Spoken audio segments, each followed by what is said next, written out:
30% de la demande des touristes, c'est pour aller visiter des vignes. Donc, avoir une vigne en ville, ça peut être une introduction sur la viticulture qui existe dans une certaine région. Donc, alors, par contre, effectivement, en ville, les conditions de production sont vraiment tout autres. D'une part, les sols. Souvent, les sols, ce sont des remblais. Ce sont des sols qui ont été transformés et qui sont souvent pollués. À ce titre-là, une vigne, c'est assez commode parce qu'elle absorbe peu par les racines des métaux lourds.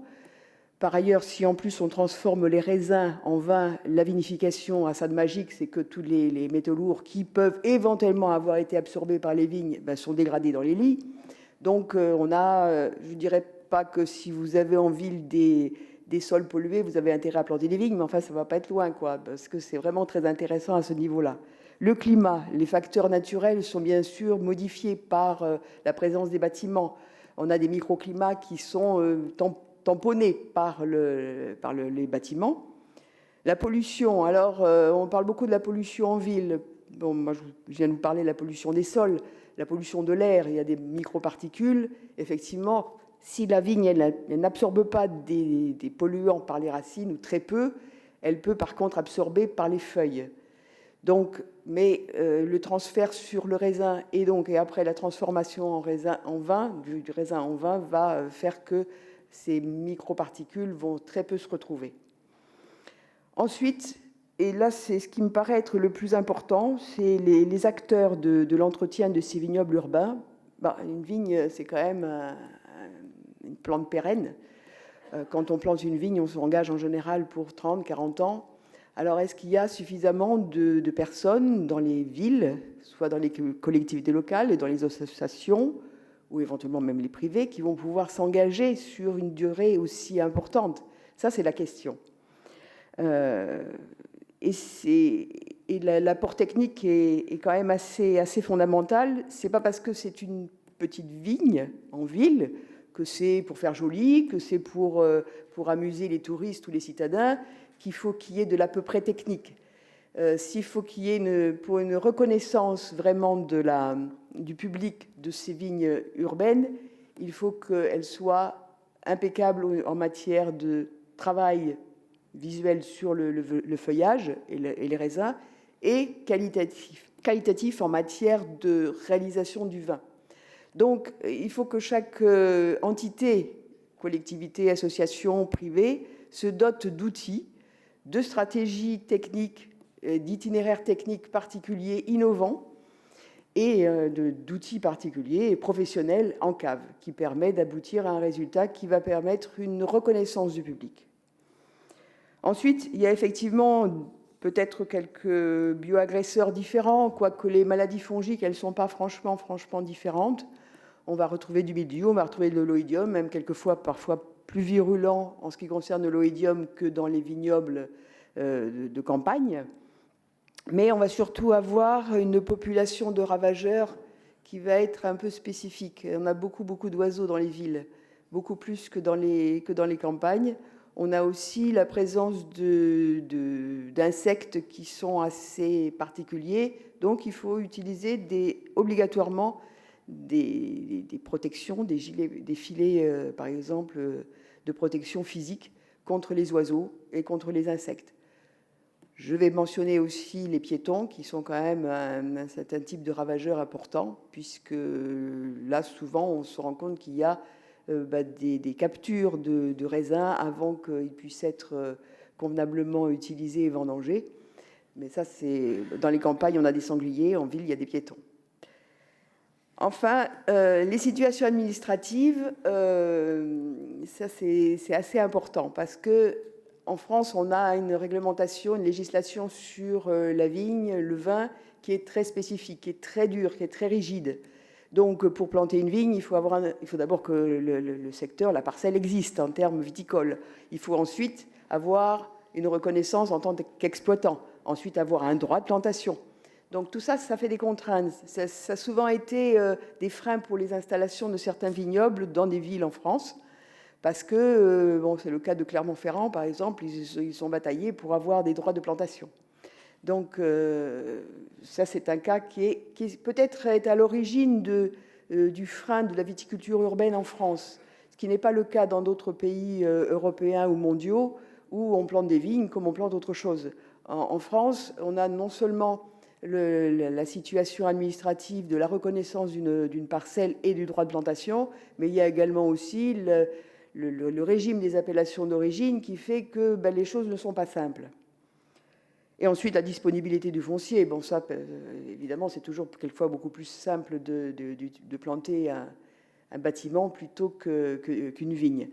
À ce sujet, d'ailleurs, la ville de Nice, c'est une des rares villes où il y a sur sa superficie une appellation d'origine, qui est l'appellation Belay.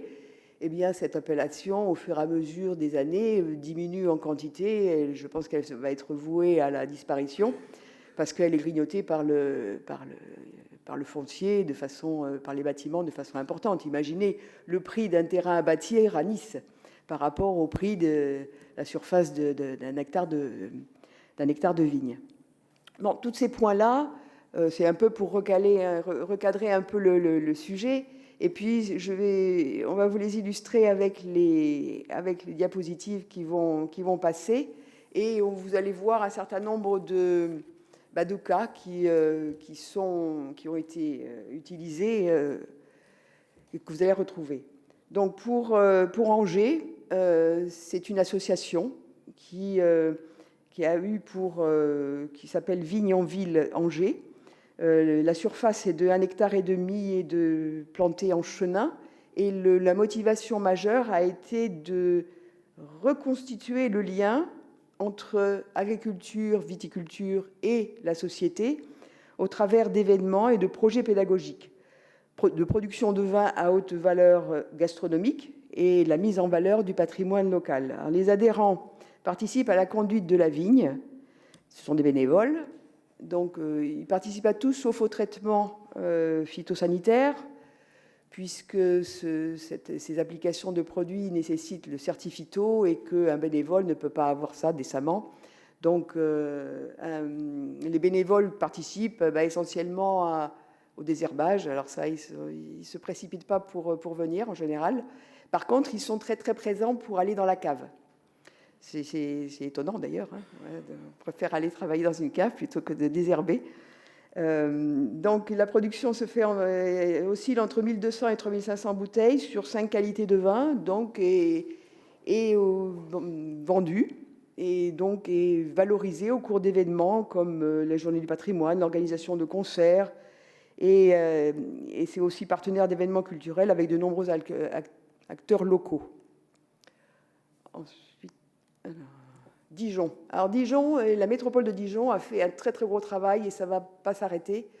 Ils se sont rendus compte que Dijon a énormément de côtés positifs en matière de vignes et de vin. Bon, Dijon, c'est au cœur de la Bourgogne. Et donc il y a eu l'ouverture prochaine de la Cité internationale de la gastronomie et du vin, l'inscription des climats au vignoble de Bourgogne. Donc la métropole de Dijon a considéré qu'il fallait faire quelque chose pour valoriser la vigne dans la ville. Et donc, la métropole de Dijon a acheté des domaines, des surfaces. Il y a également des surfaces qui existent sur la commune de Dijon. Et ils ont une démarche très positive et assez maligne, c'est de demander à des vignerons, donc des professionnels, de s'occuper à la fois des vignes et des vins. Donc, il y a ce côté professionnel et de recherche de la qualité majeure qui a été vraiment privilégié sur la métropole de Dijon. Donc, c'est un nouveau vignoble, des vignerons qui sont engagés, il y a plusieurs cépages différents qui sont plantés. Donc, quand on arrive de la gare de Dijon, on va avoir un parcours piétonnier de la terre à l'assiette qui va permettre aux visiteurs qui traversent le Jardin des Sciences de découvrir un certain nombre de choses sur la vigne, et en particulier les cépages de la Côte de Dijon, les cépages anciens, les cépages actuels, mais également des cépages du monde entier. Et ils ont énormément de projets sur le centre historique de Dijon. C'est des lignes de vignes et des cassissiers qui vont être plantés aux abords des musées de la ville de Dijon. Donc c'est franchement très, très dynamique et la surface est importante sur la métropole de Dijon. Donc, je ne vais pas trop développer sur Bordeaux parce que je pense que vous connaissez tout ça par cœur. Mais donc, les Carmes Aubryon, bon, c'est un petit bijou, hein, et donc c'est un privé, si je ne m'abuse. Les Bordelais vont me contrediront si c'est pas tout à fait ça. Et c'est franchement, c'est le seul, le directeur général de la propriété a dit que c'était le seul vignoble du Bordelais à posséder des parcelles de terre sur la commune de Bordeaux et y avoir son adresse postale en 20 rue des Carmes, ce qui l'a transporté toujours de joie. Donc, mais par contre, vous avez sur d'autres communes de la métropole, vous avez d'autres crus prestigieux et d'autres vignobles prestigieux également. Donc, je ne vais pas détailler, je pense que vous connaissez tout ça par cœur.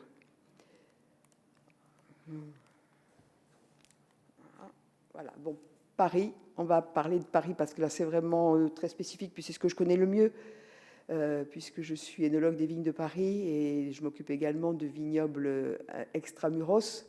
Donc, Paris, il y a la ville de Paris possède 5 vignes, Montmartre, Belleville, Brassens, Butte-Bergère et Bercy. La plus ancienne et la plus grande aussi en surface, c'est Montmartre. Montmartre a été planté en 1933 sur une rébellion, donc sur une parcelle exposée au nord, c'est important de savoir ça. Un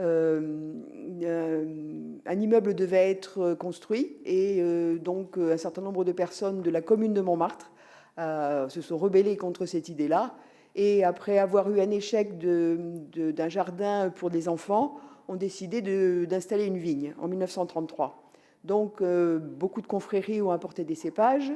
Il y a eu une plantation assez importante d'hybrides anciens. À l'époque, on sortait de la crise phylloxérique, donc c'était les hybrides producteurs directs qui étaient dominants. Et donc, il y a eu à peu près 3000 plants à l'époque qui ont été plantés. Maintenant, il y en a un petit peu moins. La surface est de 17 arts, non 15 arts, et environ un petit peu plus de 1750 cépages y sont plantés. Et il y a une trentaine de cépages différents. La complantation actuellement se fait en cépages, en variétés résistantes aux maladies, de façon à avoir comme objectif l'absence de traitement phytosanitaire. Effectivement, petit point important des vignobles urbains, c'est qu'ils sont dans les villes, et devant la demande sociétale et pour éviter d'avoir des problèmes trop importants avec les voisins, il faut imaginer des stratégies innovantes et des itinéraires techniques très nouveaux qui permettent d'éviter les traitements phytosanitaires. Donc Montmartre, c'est aussi la fête des vendanges, 3e événement parisien après Paris-Plage, je crois, et la Nuit Blanche. Donc 500 000 personnes dans les rues de Montmartre. Il y a des parrains-marraines tous les ans, différents, et puis c'est 3-4 jours de grandes fêtes. Effectivement, la fête des vendanges de Montmartre a lieu le 2e week-end d'octobre. Les vendanges sont faites déjà depuis longtemps, mais il n'empêche que c'est toujours très joyeux et ça a toujours été très, très important dès le départ, dès la plantation de la vigne de Montmartre, puisque en 1933, plantation, 1934, vendange. Comme il n'y avait pas de raisins, on est allé chercher les raisins dans les halles. 15e, c'est le clos Brassens, donc plantation essentiellement de pinot. Et les vins sont vinifiés dans une cave dans l'annexe de la rue Grenelle, à côté de Commerce, et qui s'est vendu aux enchères organisées par la mairie du 15e pour des associations caritatives. La vente des vins de Montmartre a lieu également pour des associations caritatives. 12e, Paris 12e, c'est le parc de Bercy. Ça va bien vite. Donc, parc de Bercy, c'est du côté du secteur Istiac-Rabine. Donc, c'est une plantation initialement de chardonnay et sauvignon et progressivement complantée en variétés, remplacée par des variétés résistantes aux maladies. Je pense que dans 4 ou 5 ans, ça sera complètement en variété résistante. Donc, de façon à éviter tout intrant chimique ou de les limiter de façon très importante. Ensuite, autre vigne, la Butte Bergère, ça c'est un petit coin de paradis sur Paris. C'est une vigne, un jardin qui est absolument merveilleux, qui n'est pas trop visible par le public parce qu'il est tellement escarpé que c'est dangereux pour y aller, et donc il est seulement ouvert à certains moments. La Butte Bergère est également replantée progressivement en variétés résistantes. Il y a pour le moment une surface assez importante de pinot noir qui permet de faire un vin rouge délicieux. Belleville, dans le 20e, c'est peut-être la plus petite surface. On élabore un rosé fait avec un assemblage de pinot meunier, de chardonnay et de variétés de vignes résistantes. C'est un rosé très, très joli. Après, en Île-de-France. L'Île-de-France, c'était la plus grande surface viticole de France à la fin du 19e siècle, avec 42 000 hectares.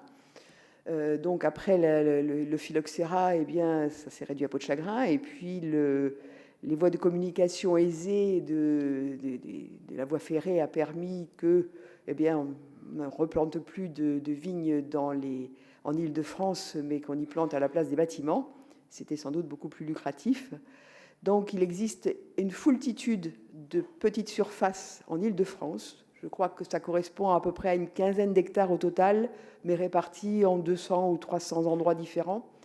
Là, c'est la ville de Blanc-Ménil, dans le 93, qui a une vigne, un enclos qui est très joli, à côté d'une ancienne ferme médiévale, et qui produit du vin blanc, à partir de chardonnay essentiellement, mais également avec des variétés résistantes.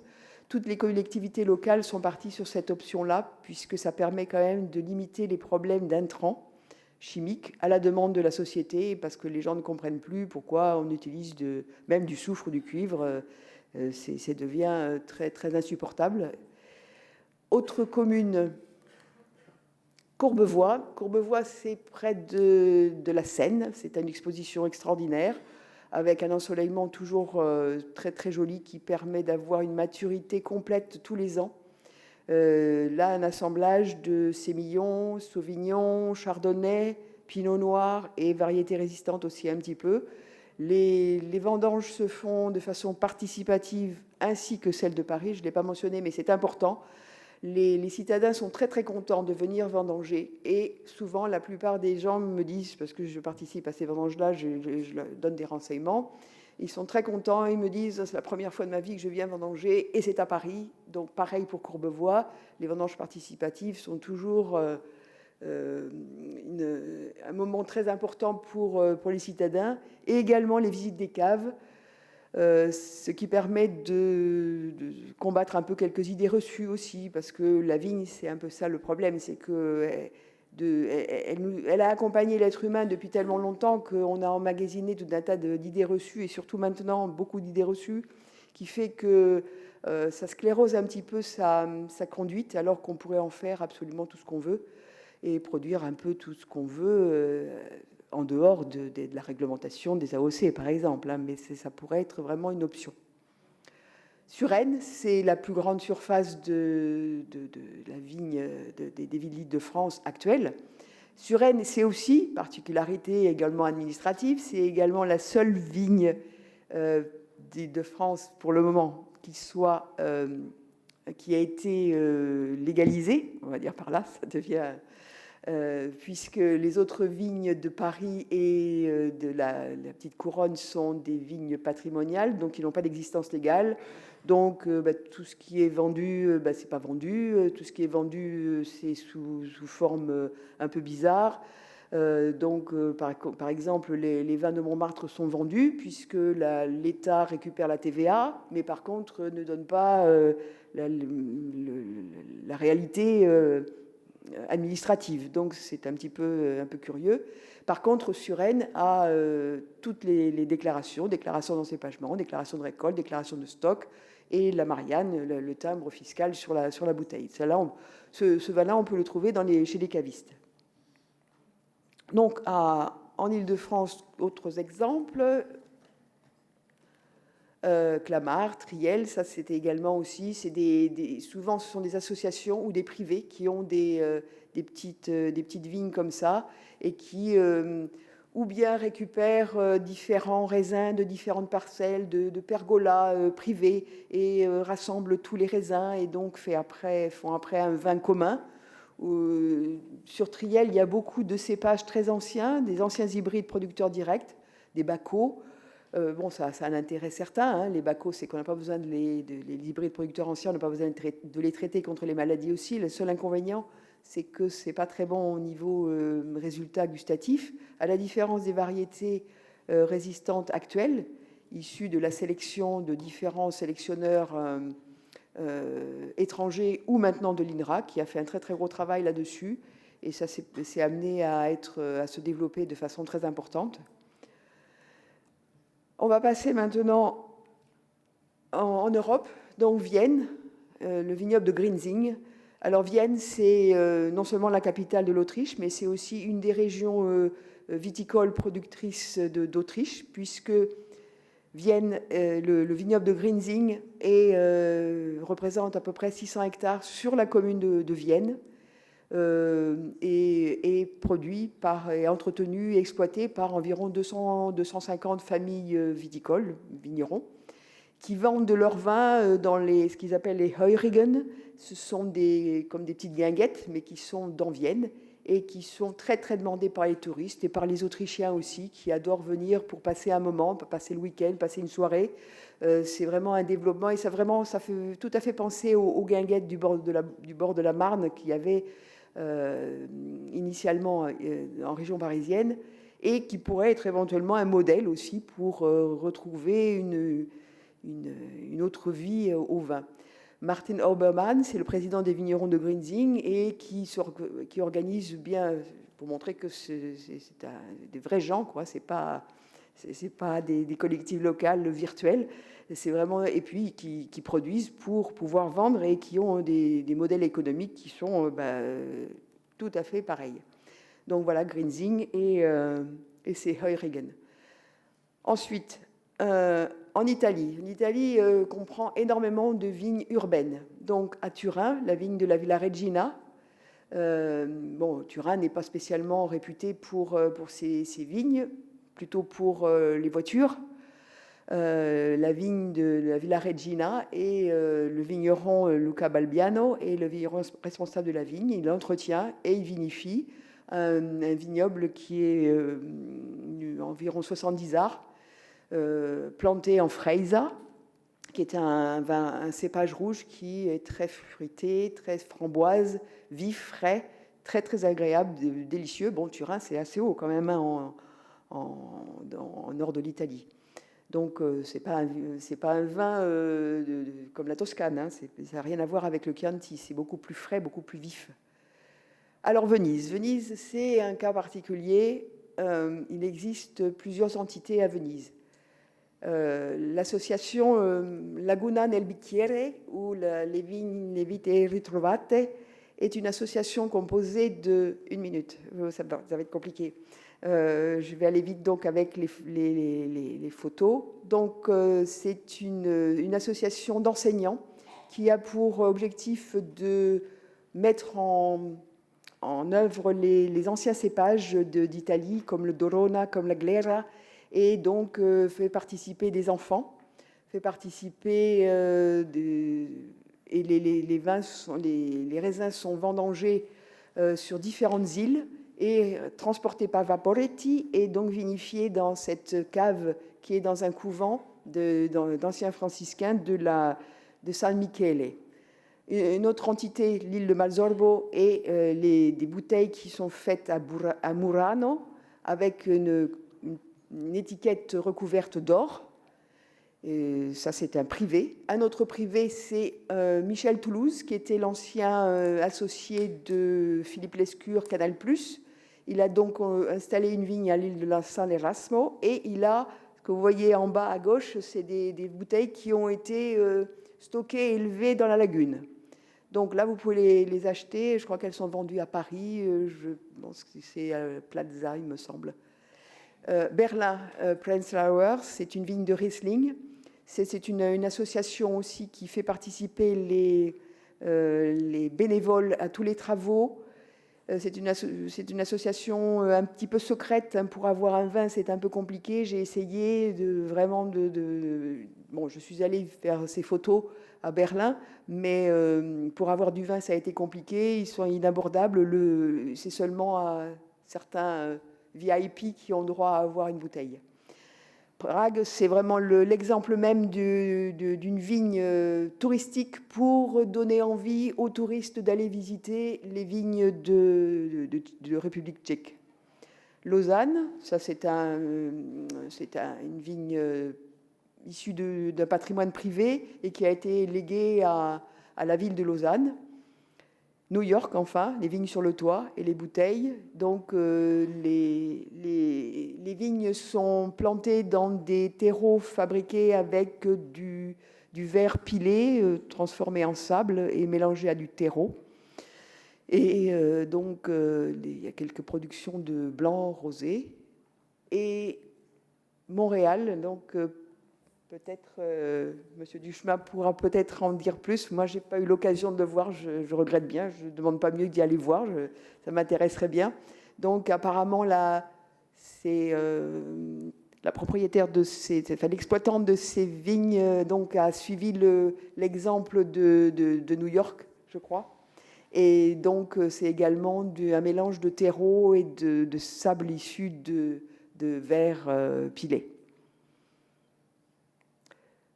Et une nouvelle vigne à Hong Kong. Là, j'ai été sollicitée récemment pour expliquer à des gens à Hong Kong comment faire pour planter des vignes sur le port. Donc là, ils ont un peu des contraintes climatiques assez denses là. Mais je ne désespère pas que ça puisse se faire.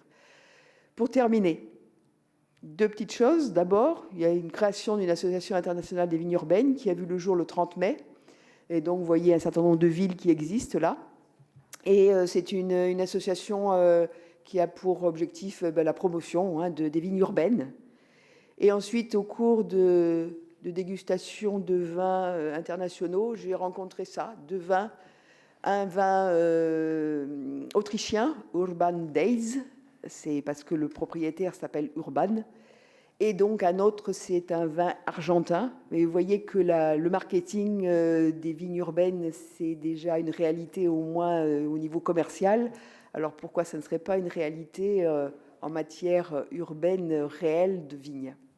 Voilà, je vous remercie.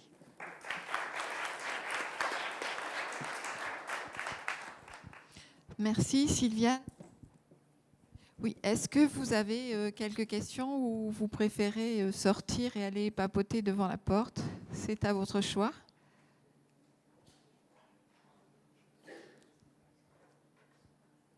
Bon, mais écoutez, merci à tous d'être restés jusqu'au bout et au plaisir de vous retrouver dans d'autres événements sur l'agriculture urbaine et merci beaucoup aux intervenants de vos communications.